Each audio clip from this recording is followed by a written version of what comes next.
അപ്പൊ തുടങ്ങാല്ലേ?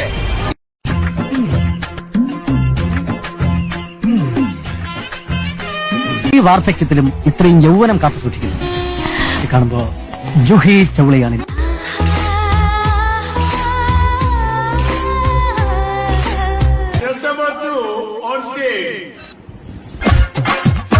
സൗന്ദര്യത്തിന് മുന്നിൽ മയങ്ങിവിടാതെ ഏതെങ്കിലും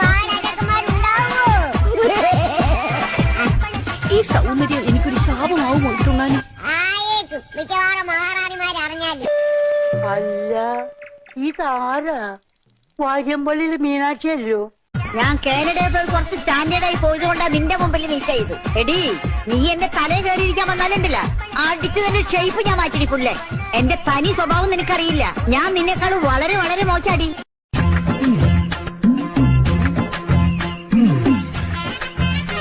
അവൾ എന്തൊരു കണ്ടാലും എടുത്ത് മോന്തയ്ക്ക് പരക്കും.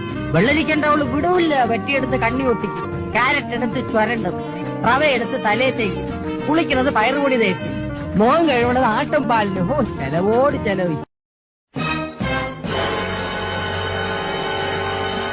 ആയ കാലത്ത് എന്റെ മുഖസൗന്ദര്യം നീ കണ്ടിരുന്നു. കണ്ണാടിയിൽ നോക്കിയാൽ എനിക്ക് തന്നെ കൊതി തോന്നും. ഈശ്വരാ, പാവത്തുങ്ങൾക്ക് ഇങ്ങനെ സൗന്ദര്യം തരല്ലേ.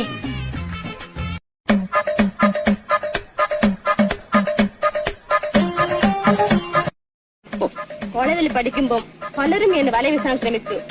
പക്ഷേ ഈ സാധനം ഒന്ന് നോക്കിയാൽ ഫയൽ മാറുന്ന പോലെയാണ് പുരുഷന്മാർ ഓടി മറയുന്നത്. എന്റെ കണ്ണുകൾക്ക് അത്ര ശക്തിയുണ്ട്.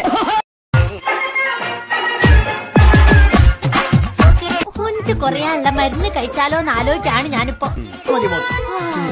നന്നായിട്ട് ഒരു കുപ്പി വാങ്ങണം. ദിവസവും 3 നേരം മൂത്ത് തേച്ച് പിടിപ്പിക്കണം. അല്ലാണ്ട് ഒരു വയ്യൂല്ല എന്റെ ഗ്ലാമർ കുറയാനി.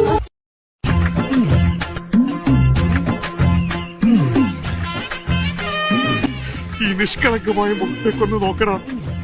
ഈശ്വര, എന്തൊരു ചൈതന്യം.